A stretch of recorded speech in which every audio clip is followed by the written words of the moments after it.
So, hours are... let's see. Okay, so now we're going to have to take a look at our plan here. And we're going to have to find out if we're going to be able to make this big drop. And I guess we're not going to have much choice because Nut B's in 6 miles. Let's tell it to descend now, just to be safe.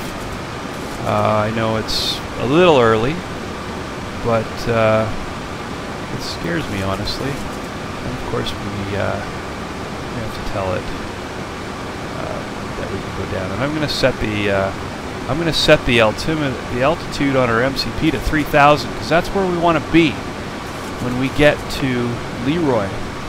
And when we start descending, which because I didn't lower the altitude first, I had to tell it to go.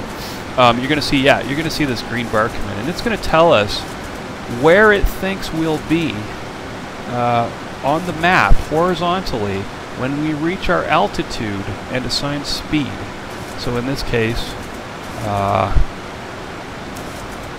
if you look at our legs, we want to be at Leros at 170 knots at 3,000 feet. So it thinks we're going to get there, and honestly, it thinks we're going to get there early, and that's fine with me because we could use the time to slow down.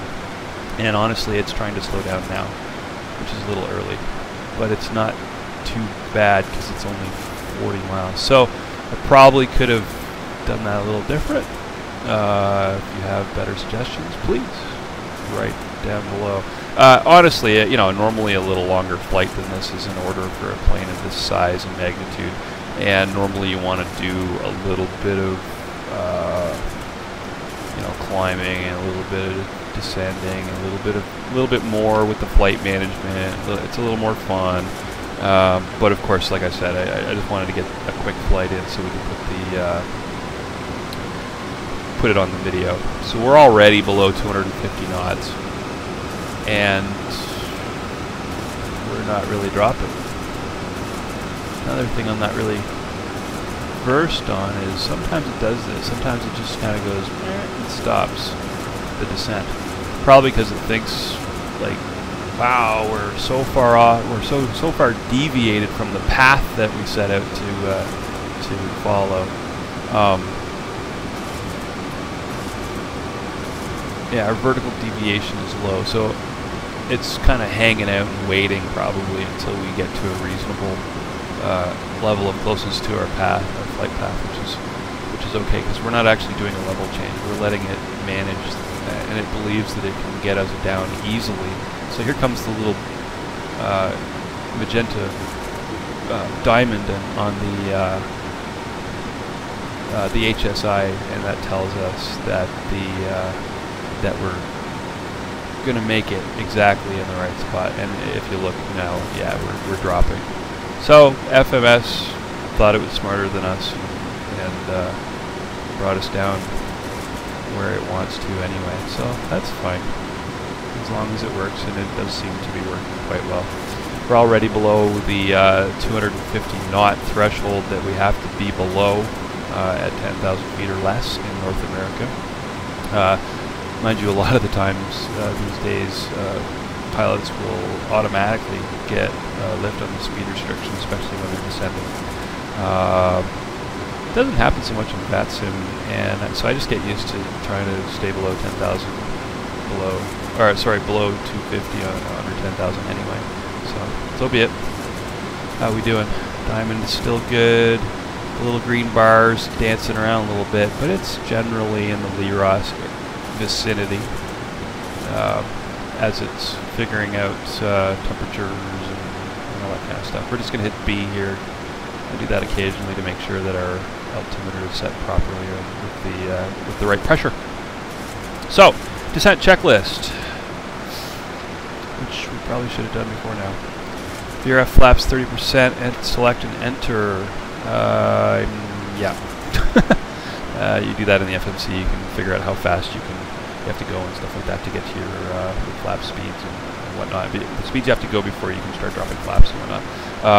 That's automatically put on the speed tape for me right now, so I'm not going to do anything special with that. The nav radios are set to the ILS frequency. I assume, since we're landing on runway 23, that it's done that. I suppose I shouldn't assume. Approach ILS 23, 1099. Take a look at the radio. 1099. Yep. Check. Set and checked. Or is it check and set? I don't know. Whatever. MCP course on the runway. Yeah, that was automatic. We're not using hugs or the heads-up display because, well, they don't have it in this model yet. They'll have it in after the next patch. It's in the business one though, which is a little weird, but oh well. Transition altitude, don't worry about it. Auto brake set to 2 for the landing. Minimums, that's fine. It's usually standard. 10,000 feet, landing lights on. Missed that one by that much. Map range 10 miles. Yeah, we'll go a little more for now. Flaps at speed. We'll flap up to 1 once we slow down enough, and we'll do that when we get to Leros. That's fine. Speed brakes used when required. The diamond's in the right spot. Doesn't look like we need any speed brakes at the moment. So that's looking good. It'll be fast and furious on this trip, so I'm just going to do the approach one now and try and remember to do this stuff, which is a no-no, I guess. But I don't have a co-pilot, damn it. Of course, you could get one, I suppose. Before intercept, we're going to arm the VOR localizer on the MCP, and we're going to go flaps 5 as we're turning on the localizer. We're also at that point going to turn on the approach mode on the autopilot MCP, and once that's captured,